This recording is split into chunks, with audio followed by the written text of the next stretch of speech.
Arnold Classic, everyone's required to wear a mask. I wanted to make sure you felt comfortable about that. Yes. Thank you for that. I opted not to, but it would definitely make me more comfortable to be breathing into the mask and be overheating. By the way, Aaron, for people that don't know your background, so CEO and founder of Redcon, our guys who go to your gym, they swear by your gym. They say it's like the church. It's a sick gym. You got to go to one of the things that he does where everybody pushes to see who maxes out the most bench press, all this stuff. There's like 150 people there. I got to be honest. I didn't like his gym. I like being the strongest guy in the gym. I wasn't the strongest guy in his gym. There's some beast in the gym. That's for sure. He doesn't like competition. He's more socialist. He doesn't like competition. That's me. Yeah, he wants to go to a place where he's the man. He's got one of his trainers, when I did the 525 press over here, which none of you people in the comments believed is real, by the way, but did the 525 press at your gym. One of the guy goes, cool, man. Good warm-up set. And then he walks by. Bullshit. Giant Seriously. Dude. Yeah, all Under Armour head to toe. He's like, I'm just playing, bro. Pounds it out. You're big. Great comment, by the way. Yeah. Good for him. Good one. You're big when you go to give a pound, and this dude had to get around his pec to give me the pound. Okay, he did the roundabout. Listen, if you're insecure about your body, Redcon's going to make you feel uncomfortable. People are in shape, right? Yeah, people are in shape. So tell us the story of Redcon. Tell us the story of Redcon. Well, I'll have to give you the fast story, but the story of Redcon is I've been in love with sports supplements, really bodybuilding and fitness as a kid, and I was super passionate about bodybuilding and fitness.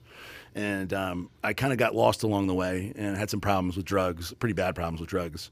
And when I finally got out of that life, basically, I thought to myself, what do I love doing? At the time, I was a personal trainer. Yeah. This is in New Orleans? Yeah. Well, in New Orleans. So I was in New Orleans, went to Baton Rouge to go to college, even though I didn't go to college. That was the plan. Yeah. Anyway, I became a trainer there. Ended up moving back to New Orleans, and then Hurricane Katrina happened. And so I was an evacuee for Hurricane Katrina and on drugs at the time, and moved to Houston. And I was living in a FEMA apartment that was provided by the government. Holy moly. Yeah. And I was spending all my money on heroin and no electricity, reading books by candlelight for entertainment in Houston in the summer, which you can imagine was gross. And and I eventually got out of that. And then it's a whole long story, but I got out of that through some big cataclysmic event. And when that happened, I thought to myself, I was a trainer to make money. That's what I always fell back on, being a personal trainer. I was pretty good at that, and it paid pretty good, and didn't require a lot of education, which I had none. I never finished high school. So while I was doing personal training, I had a guy there that I looked up to, and he had a Porsche, a new 911 Turbo. And what year is this? This is 2006. Okay, got it. So 2006. And 911, new Turbo, sick, yeah, Porsche. Like, oh, man. Yeah. I always loved nice things, even though I never thought I'd afford anything nice. And so I went up to him and I said, man, how do I get a Porsche like that? It was just like an offhand comment. Yeah. And he goes, you'll never get a Porsche like that. And at first I was like super offended, like, I'm never going to get one, And he goes, do you love personal training? And I said, I mean, I like it. He's like, do you love it though? I was like, not really. He's like, I can tell. He's like, I love training people. I love coming here every day. I look forward to it. I write programs at night. Yeah. I call my clients. I love it. I love every minute of it. And that's why I got the Porsche. And that's why you won't get one.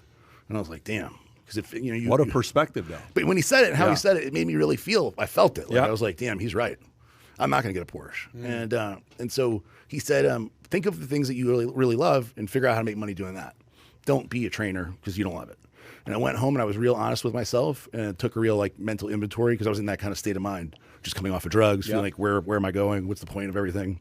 And so I thought, what is the only thing I could think of that I loved consistently from 13 years old to 26 years old was bodybuilding. But as you know, bodybuilding is a genetic thing. So being a naturally tall, skinny Jewish guy, the potential to be Mr. Olympia or to make any kind of money as a bodybuilder is extremely limited, super, super limited. And I'm sure you also know the bodybuilders that make any kind of money at all, there's a handful at most.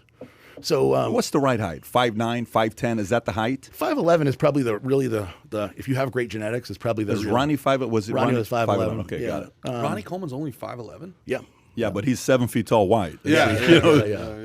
I think 5'11" is the ultimate height. Dorian was about 5'11" also. Lee Haney was 5'11".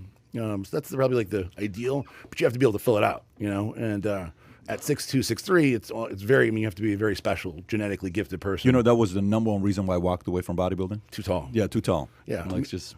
Me too, pretty much. Yeah. Me too. I tried and Yeah, me too. Yeah, of course, David. Thanks for the plug, by the way. Appreciate you, buddy. Yeah, so Instead, I realized there is money around bodybuilding. So I looked at the sport of bodybuilding, and I looked up people like Peter McGuff, who is the editor-in-chief of Flex magazine. People like truly, Joe Weider, obviously, and Ben Weider, two Jewish guys from Canada, so that created the world of bodybuilding. They crushed it. They crushed it. Yeah. Made billions of dollars. Yeah. And then other people that were surrounding the sport that I admired, like Dan Solomon, because he was doing Pro Bodybuilding Weekly at the time, Bob Ciccarello, and these guys were making money, not a fortune by any means, no Joe Weider kind of fortune.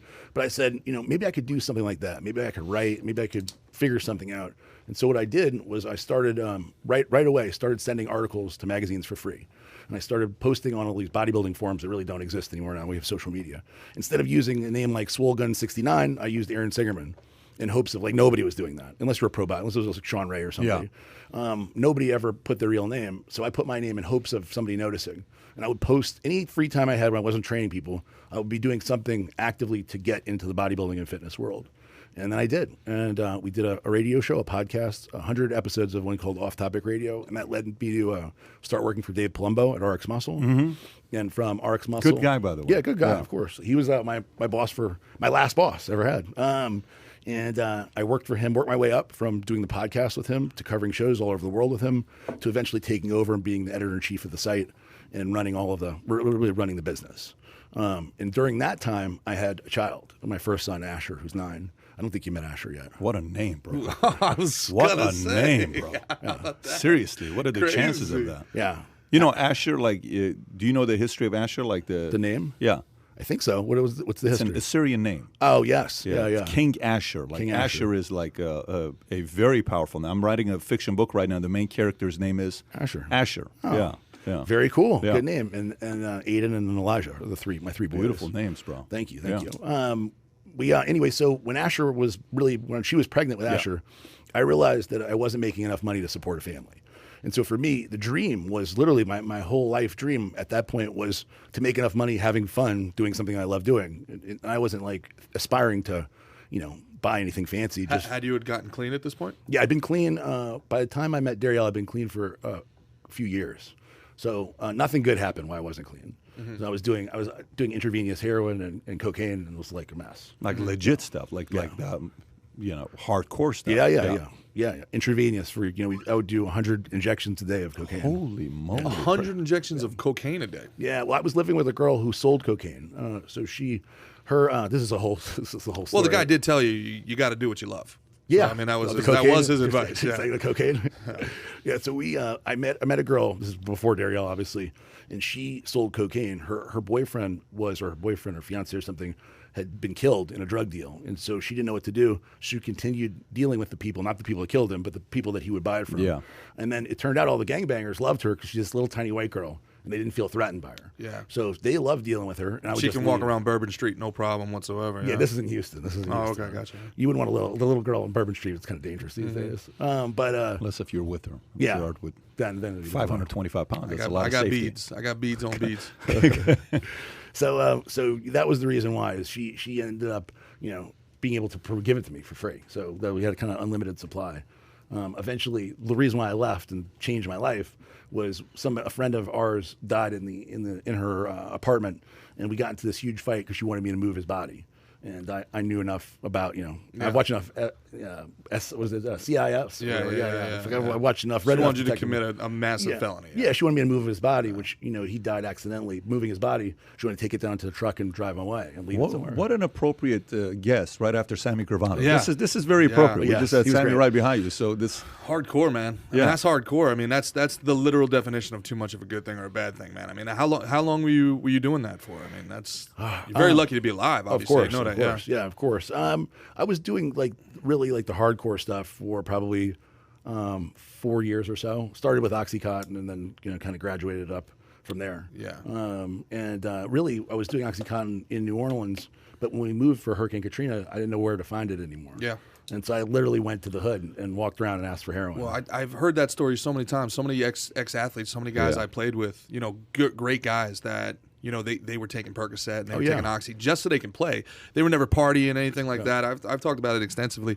And then the game's done with you. And, you know, they're just, all right, see you later. And you don't get to tell your body you're not addicted to the opiates anymore. And the next thing you know, a guy who was a first-round draft pick is mainlining heroin out, you know, two years later. You know, by the way, the other day I interviewed a doctor who's is a opioid expert, and he gave a TED Talk, so I had him on. And the statistics in 2010, 10,000 people died in America from opioid. You know what the numbers last year? I can't even imagine. 96. What? Crazy. 1,000. You had to be. They locked people up with anxiety and drug addiction and didn't let them out. How much of that is due to all the COVID lockdowns? Yeah, they just lock them in a room. It's the worst. Well, even the number in 19 was 49,000, but last year's spike apparently was a major spike. People, a lot of times... One site said 72,000, one site said 96,000. A lot of it's fentanyl, too. The fentanyl importation. Dude. And I don't know what you think about this, but a lot of the friends that I've dealt with and a lot of the people that I've dealt with in my life that struggle with addiction, they really didn't even have a drug problem so much as they had a reality problem. They just didn't want to be in reality. They had to escape it. They couldn't get out of their past. Well, they had undiagnosed depression. I think a lot of us go through it, but some of us, we have a different source for escaping it. Some it's alcohol, some it's gambling, some it's partying, some it's women, some it's pot, some it's prayer. Some it's prayer. But in this case, it was, you know, a different... But you do see this a lot also, in that if people are able to rechannel that addictive personality into a positive environment, you'll work 20 hours a day when somebody and not even think twice about it. Well, that's the thing. So being addicted to heroin is a constant job. It's like a job that never ends. You don't have a break, because when you're either searching for heroin, you're doing heroin, and then immediately you're thinking about when you're going to get the next heroin. In my case, you know, I was hustling to try to make money to get money to buy heroin. Fortunately, I never hurt anybody or hurt myself, but you know, I was constantly slinging this to get money for that, to buy more heroin. So it's never ending. You know, constant job. So, Aaron, how skinny did you get at that 4-year period? Were you pretty skinny or not really? No, it's funny. The one consistent thing was going to the gym, and taking. When I was really bad off, my parents always you didn't pay for much, but they got me a gym membership, and they always got me protein powder. So until I was doing really cocaine, and I wouldn't sleep for days, and wasn't even drinking water or eating anything. Until I got to doing cocaine, I was, you know, reasonable 220 or so. You were 220 on heroin? Yeah, it didn't fit the typical thing, you know. But then when cocaine, probably like 180. Got it. Yeah, that's still big though, because the guys that I knew who got on heroin or cocaine, I mean, take the height difference. It's just they just don't look healthy at all. Yeah. But continue on how Redcon comes about. So anyway, I was working for Palumbo. I was the editor-in-chief, and when Darielle got pregnant with Asher, when we got pregnant with Asher, something changed in my mind, just like when something changed with the drugs and seeing the body of my friend, and that ended up where Jennifer's punching me in the face, and I turned around and ran out of the apartment and never saw her again. She ended up being beaten to death a few months later by these same guys that she would buy drugs from. Holy moly. It was a really that. Not only was a wake up call, but it was reinforced quickly after when I found out she had been killed. So from that to that kind of switch in my mind happened again when I realized Asher's coming. I can't just, you know, live on the minimum. I have to be able to provide.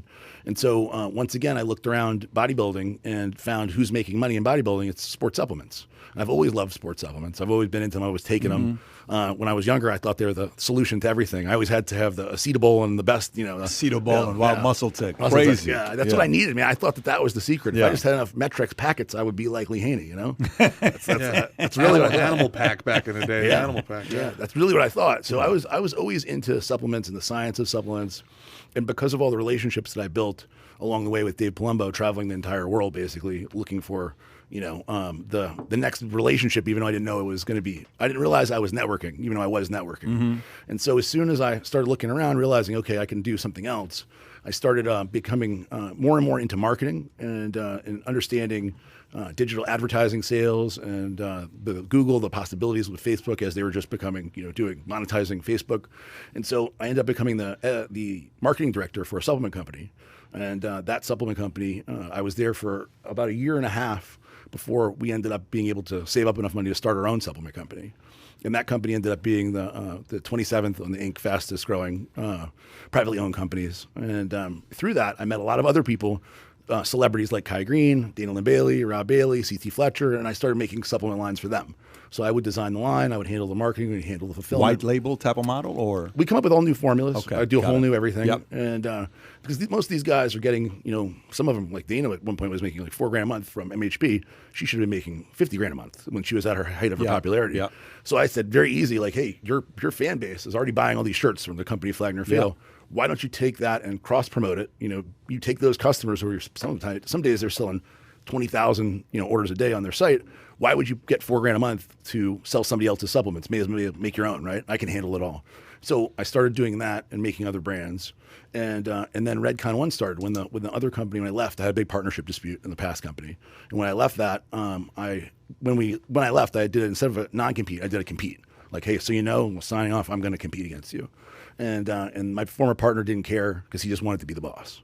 And so when I left, I immediately started Redcon1, and the idea was to take all of the successes of the past companies, and then take an honest look at them, and then really push those, amplify those, and take a look at the failures and kind of remove them, and take an honest assessment on what we really want to be, who do you really want to stand for. And in supplements, nobody, as far as I know, in the history of supplements, have really decided beforehand what are they going to stand for, who are you going to be, create a brand package, a brand filter to put everything through, and look at things instead of having a really awesome ingredient, a really awesome product, have a really awesome brand that stands for something that people want to support the brand, not just buy the awesome pre-workout or get a great deal. Like your brand attracts a lot of military guys, a lot of veterans. And Yes, veterans love your brand. Like Redcon, that's on purpose, I'm assuming. Of course, I would bet. So in the beginning, when me and Eduardo and Eric Hart and a few other guys sat down. Is he military? Are you former military? No. Okay. He looks like military. No, I'm not. No.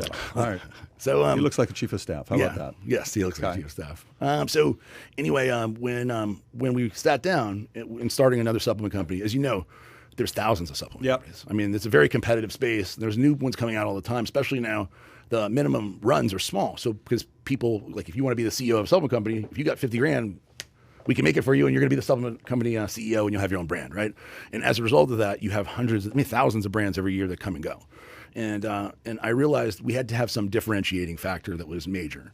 It couldn't just be whatever new company, blah, blah, blah. It needed to have something, a name that worked, that was catchy, that was short, that was memorable, that was easy to spell, be able to get a great URL that was short, easy to spell. Ideally, have it mean something meaningful, the name. Obviously, you don't need that because, Amazon or plenty of companies just have a short name. But so when we were looking for it, we had two guys we wanted to put on the team, two Navy SEALs, Brandon Cruz and Ryan Bates. These guys are the most charismatic, athletic, great guys. Both of them work for Steve Wynn, their senior protection for him. They had 2 weeks on, 2 weeks off. And so they had time to do it. So we had this bodybuilder, Dallas McCarver, who was this young phenomenon and like this stud of a guy. He was a guy that was coming up. He passed away at 26 years old? I don't know how old he was. He was 26, he was a superstar. He passed out one time in a posing. His body locked up and he couldn't even pose. In Australia. Yeah, he was great guy. Is that the one where the criticism Chad Nichols got for Dallas? There was some kind of I don't know who it was. It Sean Ray feud with Chad? I don't remember. There was something that was going on at that time. Yeah, I'm sure it was Sean Ray. Can you guys take a minute and unpack that for me? I don't know. This guy died while he was posing? Yeah, if you can pull up just type in Dallas McCarver. Dallas, MCAR, and then he'll pull up. He was arguably the most potential young bodybuilder in many, many, many years. And he was 6'2". And walked around at 365 pounds. 365. Put his first name Dallas McCarver. Yeah, he's competing right over 300 pounds. There you go. Yeah. Let's see if you can find a good picture. Okay, so I took that picture down. Go to images. I mean, the guy's physique. That's a picture. That's a good one. That was one of the and towards the end there. By the way, that's a 25-year-old. Yeah, 25 years old. Think about that. That's 25. He was 308 pounds. How did he pass away? Genetic heart issue. Yeah. Wow. Yeah, I didn't know. We never knew, but both of his uncles, his mom told us, passed away of a heart attack in their 40s. So, I mean, I'm sure everything else didn't help, being a pro bodybuilder and everything. But, it was definitely a genetic thing. And was he pushing it too hard? Was his body fat too low? That's the story some people say, that he was, kind of going above and beyond than what everybody else was, going. But who knows? There's many different stories to this. I'm just speculating based on what a lot of people have said. The truth is, too, that bodybuilding is an extreme sport. Yeah. So they're all pushing it. You know what I mean? Every one of them is pushing it, and they all understand that it's extreme sport. It's risky. hang gliding or some shit. You know, it's a dangerous sport. F1 racing. I've never heard it explained that way before, but it really is. I mean, you know, the body turning. You know, you're experimenting on yourself like a chemistry set almost. I mean, and you get something like insulin just a little bit wrong, and that's it. No, Aaron, how big is Redcon today? How big in terms of employees or revenue? Give me all of it. Like whatever stat you're comfortable sharing. We're in the 9 figures in revenue. Okay. And heading towards, you know, our valuation of, you know, close to probably about $500 million right now. It's fucking amazing. 250 employees. And you're founder and CEO of the company. Yeah. Congratulations to you. To Thank go you. from that story to this story, this tells you capitalism work, and America's a great country to be in. Oh yeah. No, what a 180 story. So if you enjoyed this little short segment from the podcast that we did, here's another short segment to watch. Or if you want to see the entire podcast, click over here. Take care, everybody. Bye-bye.